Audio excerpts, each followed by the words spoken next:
Ça y est, c'est décidé, vous vous êtes motivé et entraîné pour relever ce grand défi, la traversée du Grand Canyon.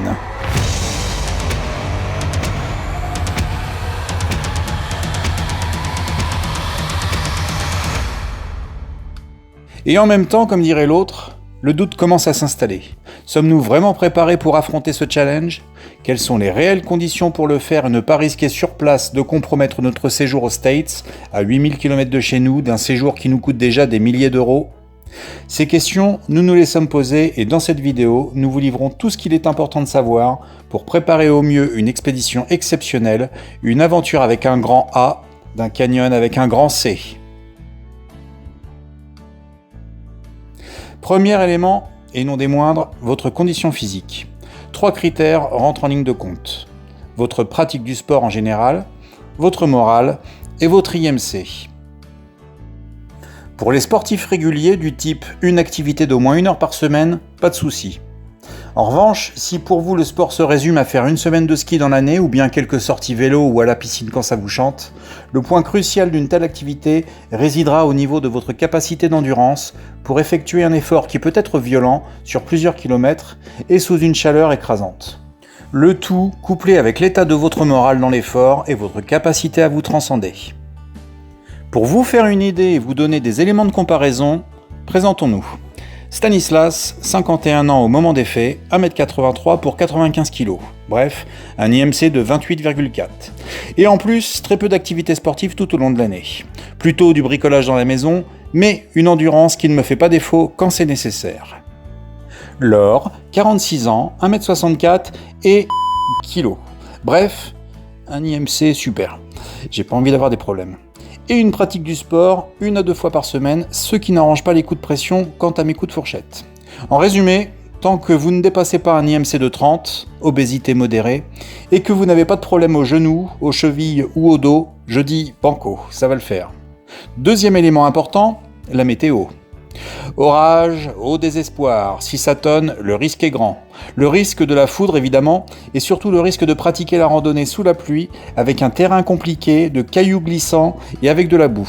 Bref, à vous de voir comment la situation risque d'évoluer, de prendre en compte la météo des jours précédents et de ne pas hésiter à reporter cette expédition, quitte à faire une autre randonnée moins longue, ou de décider d'un point d'observation pour faire demi-tour.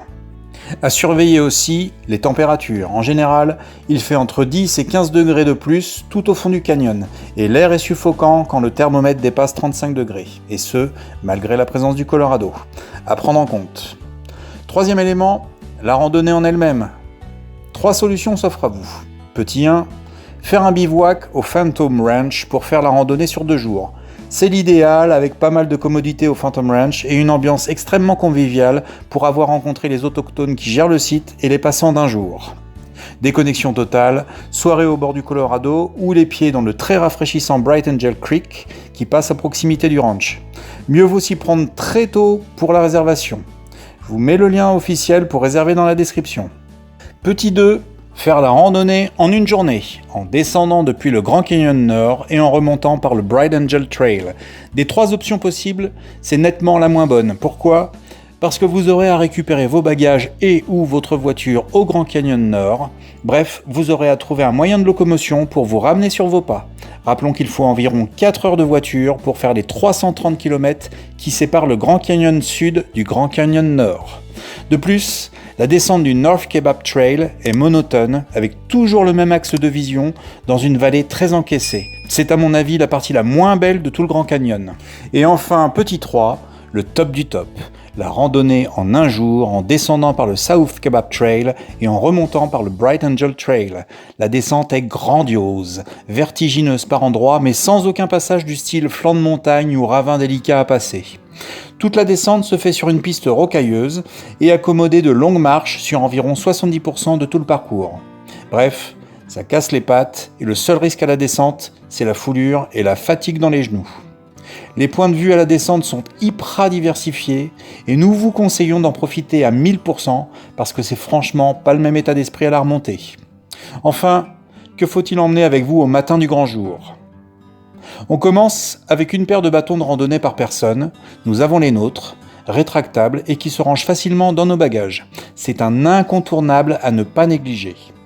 Des bâtons peuvent être loués au General Store du Grand Canyon Village. On continue avec de l'eau. C'était facile.